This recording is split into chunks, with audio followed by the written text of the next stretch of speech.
One of the primary functions of salvage specialists is actually to mine. For whatever reason, I actually don't see salvage specialists spend too much time mining. I guess it's really because there's so much cool loot you can find out there, such as better weapons, armor, that is rather enticing to, really anyone. Mining, however, has zero risks to it, as there are no mobs to be found while mining. Mining is the only way to actually acquire certain materials that other departments need to fully function. For example, science needs silver and gold. You can't buy silver and gold. It's a very limited resource. Uranium is also used, not as frequently, but again, the only place to actually get uranium is through miners. Or I guess, well, salvage specialist. Salvage specialist mine.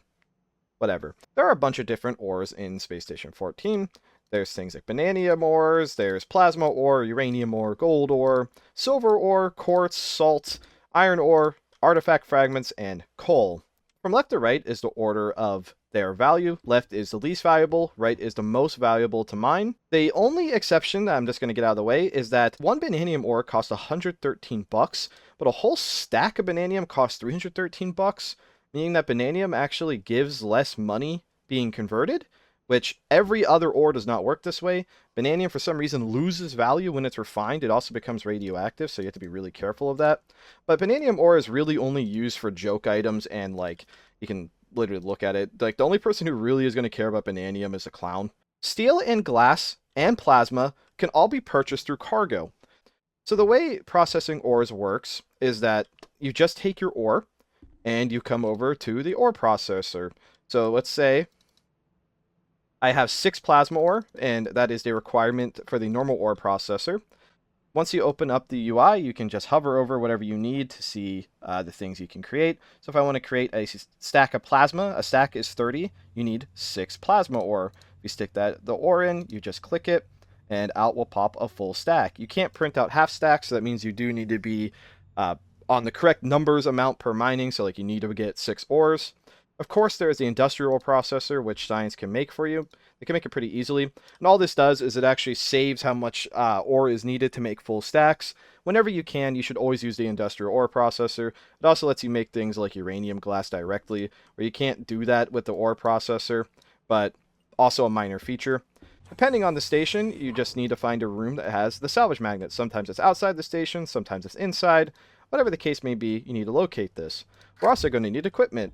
I would always recommend a GPS in case you get lost. I mean, lighting's also useful too.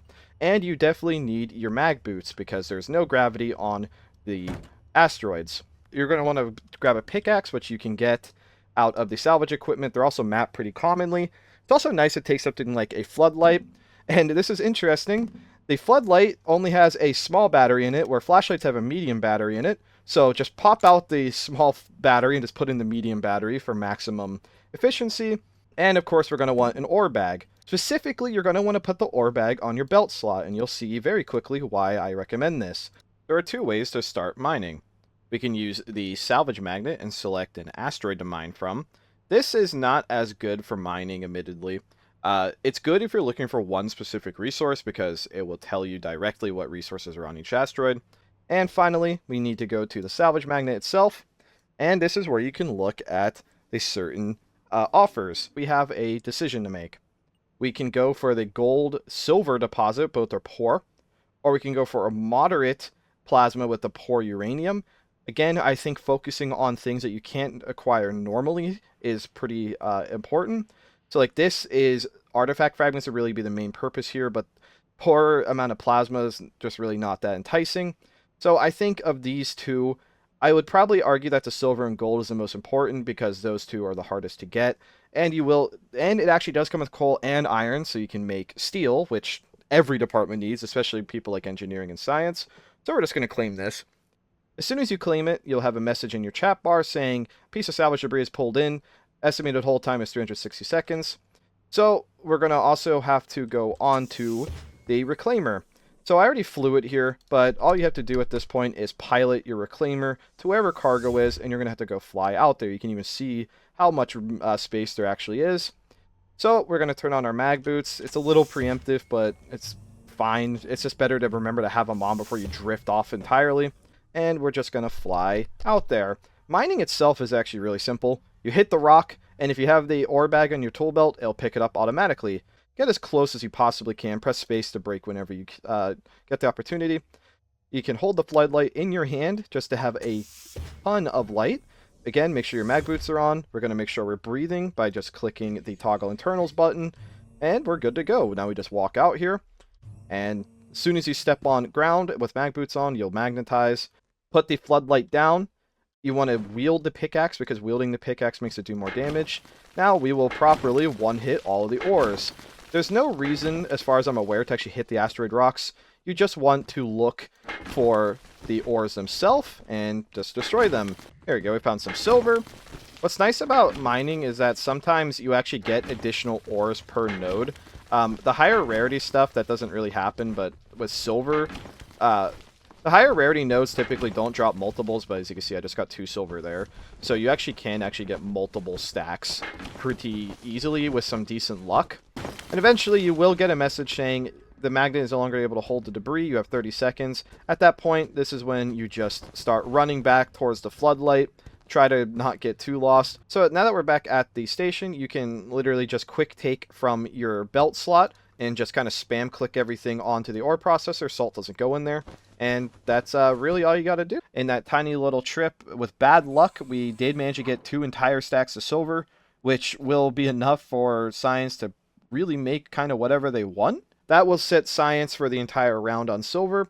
That was an unlucky asteroid. I was by myself, so obviously with a group you can do much better. The primary method of mining, in my opinion, is through expeditions, funnily enough. What you want to do is just don't really care about what the biome is. Just focus on modifiers. Pick anything that is daylight and doesn't have a bad atmosphere. That way you don't even need to worry about lights. We picked the Grasslands Daylight modifier, and I will show you just how many ores there are on expeditions and why I recommend using expeditions over the magnet, even if you are looking for something in particular.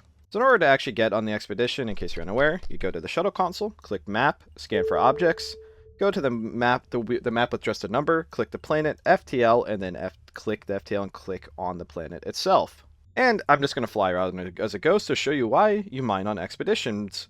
There is a ton of every single type of material they could possibly want, and then you can also go and loot the facilities themselves. So if you want to mine any of the ores in the game, you go on an expedition. There are no mobs out here in the wild. You do not have to worry about it. Since I encourage salvagers to actually spend time mining, it is best to learn how fultons work. Inside the salvage vendor, which you will have round start, there's 2 stacks of fultons and a fulton beacon. You do not need the whole stack of fultons, it's best to share, but you can actually just craft these pretty cheaply. So once you get the fulton beacon, just all click to unfold it, and then you left click with your fultons to link it up with a fulton beacon. I would also recommend you carry like 5 pieces of steel or plastic on you, but you do not have to do so. If you're ever in an emergency, you can actually take your survival knife and cut down a tree with it, and then use that knife to make the tower caps into pieces of wood. And as long as there is 45 seconds left in an expedition, you can guarantee your survival. So you craft a livestock crate. You then, once it's done, you take your fulton and left click it, which attaches the fulton to it, and you just hop inside. After 45 seconds, it will extract to the beacon, which is inside the ship. So if you don't panic, take your time, and you have more than 45 seconds left, you can guarantee your survival, even if you can't find the ship. You can also use this just to save time walking back to the ship if you don't want to walk back. You can just fulton yourself and take a break to drink some water or something, whatever you got to do. Crates can fit multiple people. The livestock crate, I'm not sure how many people it can fit, but the livestock crate is easy to mass produce, and fultons are cheap. So I heavily encourage all salvagers to make use of this. You can never be left behind if you just remember to have a fulton on the ship. As you can see, I was brought directly back to it, not right on top of it, but if you leave it at dead center of the ship, you'll get brought back to the ship, and you will survive. Thank you for watching.